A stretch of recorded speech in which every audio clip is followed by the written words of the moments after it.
కాపరివి మంచి స్నేహితుడా మంచి కాపరివి అగాధ జలములలో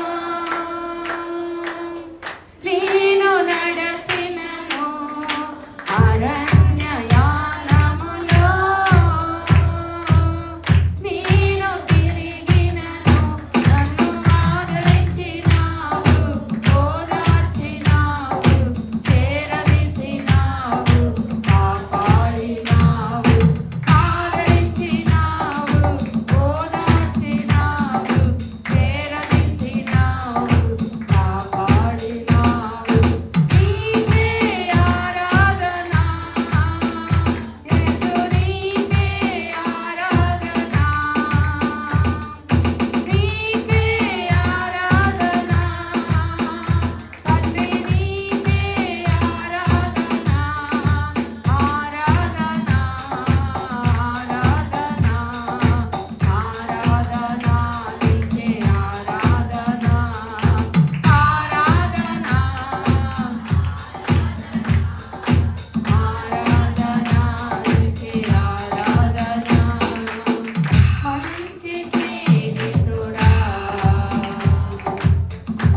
ఆరోగ్యం కలిగి ఉన్నారంటే నీకు వందనాలు.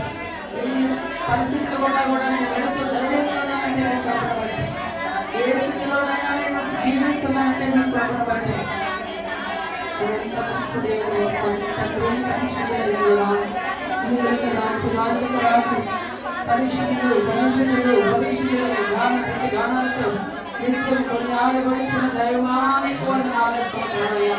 నా ప్రజలను ఆశీర్వదించగలిగిన దేవుడు, అద్భుతాలు చేయగలిగిన దేవుడు, నశించిపోతున్న మనల్ని రక్షించిన దేవుడు, తప్పిపోయిన మనల్ని చేర్చుకున్న దేవుడు.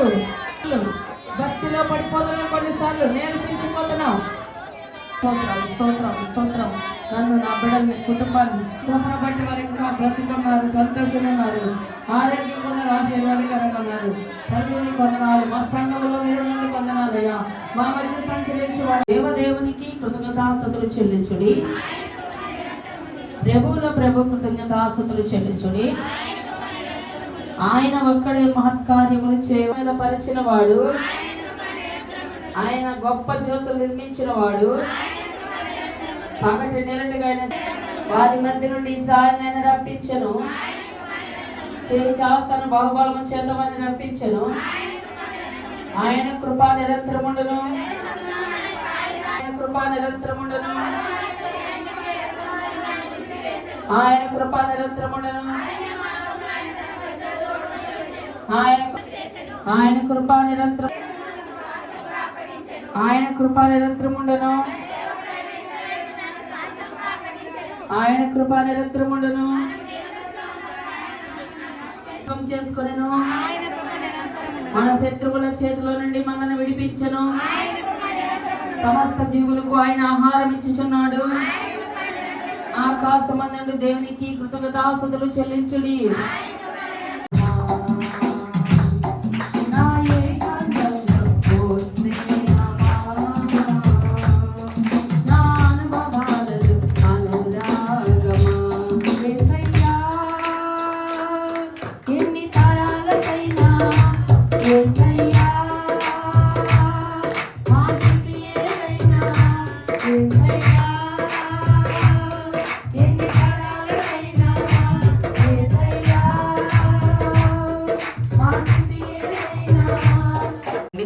అందరూ ఈ సంవత్సరం అంతా దేవుడు మనల్ని కాపాడాడు కదా.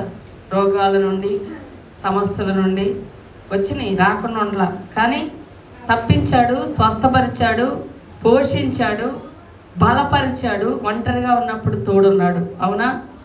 కాబట్టి చిన్న మాటలు ధ్యానం చేసుకుందాం. ఎందుకు ఆయన అంటే చదవండి 23 ప్రారంభం నుంచి.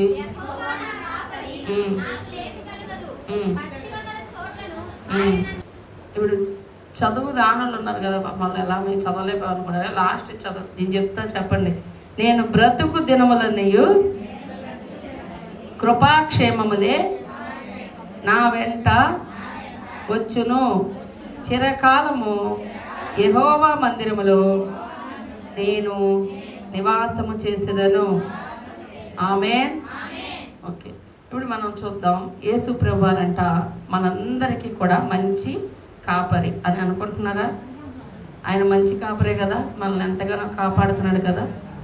మరి ఎన్నోసార్లు మనం బలహీనమైనప్పుడు, ఒంటరైనప్పుడు, పడిపోయినప్పుడు, తప్పిపోయినప్పుడు, పాపంలో పడిపోయినప్పుడు, దేవుడికి అవధేయంగా బ్రతికినప్పుడు, మాట్లాడినప్పుడు, అయినా కూడా ఆయన మనల్ని విడిచిపెట్టకుండా మనల్ని మళ్ళా ప్రేమతో చేర్చుకొని మనల్ని సరిచేసే క్రమంలో కొంచెం శిక్ష ఉంటుంది.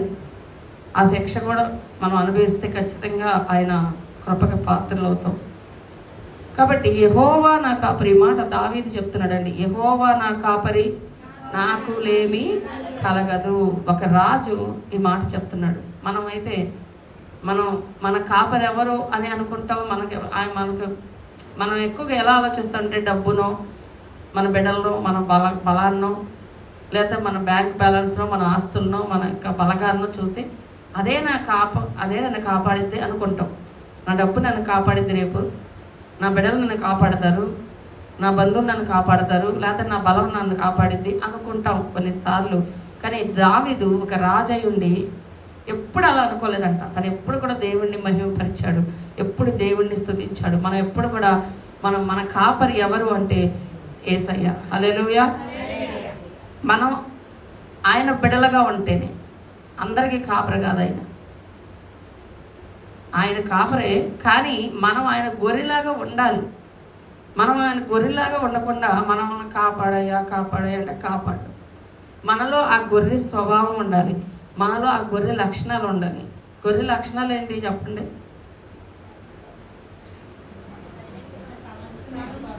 అది తలంచుకొని వెళ్ళిపోద్ది, ఏమి మాట్లాడదో, పట్టించుకోదు, తిట్టదో, కొట్టదో, మళ్ళీ రివర్స్ గొడవలేమి ఆడదు. దానికి ఆ కాపరి స్వరాన్ని, దానిలో ఉన్న లక్షణాలు, బెస్ట్ లక్షణాలు ఏంటో తెలుసా? అది ఎవ్వరు నువ్వు వెళ్ళి దాన్ని ఎంతగా గైడ్ చేసినా అది ఎందు. ఆ యొక్క వ్యక్తి ఉన్నాడే దాన్ని కాపలా కాస్తాడు. అతను మాట ఏదో సౌండ్ చేస్తే కనుక అది ఎన్నిద్దండి, ఎక్కడున్నా సరే ఇలా తిరిగి ఇట్లా చూసిద్ది. అంటే అవి ఎటో ఎటో వెళ్ళిపోతాయి మేస్తానికి. ఆ వ్యక్తి ఎక్కడో ఉంటాడు రోడ్డు మీద, అదే పొలంలోనూ. అది ఏ ముళ్ళ పొదల్లోకి వెళ్ళిపోయినా, లేదా ఏదైనా దాటి కొంచెం దూరం వెళ్ళిపోయినా, ఒక్క మాట ఆయనకి, ఒక సౌండ్ ఆయన మాట వినంగానే అది ఏం చేసేది తెలుసా? ఎత్తుక్కొని మళ్ళీ వచ్చేస్తుంది, రివర్స్ వచ్చింది. ఆయన మాట మాత్రమే అంటది, ఇంకెవ్వరి మాట ఎందది. దేవుడు గొర్రెగా మనం నిజంగా ఉంటే మనం ఆయన మాట, ఆయన స్వరాన్ని వినగలుగుతాం, ఆయన వాక్యాన్ని మనం వింటాం. ఎవరి మాటలు మనం విన్నాం. నీకు దేవుడు కాపుదలుగా ఉండాలని నువ్వు కోరుకుంటే అన్ని విషయాల్లో ఆయన మనల్ని కాపాడాలి.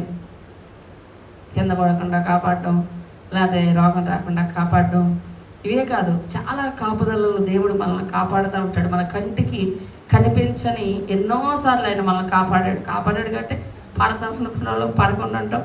ఎన్నో శోధనలు మన దాకా రావాల్సినవి ఆగిపోతాయి, మనకై తెలియదు అసలు. ఎన్నో ఆపుతాడు ఆయన. ఎప్పుడు మనం ఆయన గొర్రెలాగా ఉంటే, మనం గొర్రెలా కాకుండా మనం అన్ని స్వరాలు వినేసి అందరి మాటలకి మనం రెస్పాండ్ అవుతూ ఉంటుంటే అవి మనకి దేవుడు కాపుదలుగా ఉండడు. ఆయన ఒక్కటి ఏమిటైంది, ఆయన మాటలన్నీ ఇందులో ఉంటాయి. ఆయన స్వరం మనం వినగలగాలి, ఆయన మాటలు మనం అనుసరించగలగాలి. అప్పుడు దేవుడు వారికి కాపుదలుగా, అన్నిటికన్నా నాకు బలమైన కోటగా ఆయన ఉన్నాడంట. హల్లెలూయా. దేవుడు మనకు కాపుదలుగా ఉండాలి. ఉంటే ఏంటండి, మాకు ఉంటే ఏంటండి అనుకుంటారా? ఆయన కనుక ఉంటే మనకు కాపుదలుగా, నాకు లేమి కలగదు, నాకు లేమి కలగదు. అంటే ఏ విషయంలో కొదువ ఉండదు.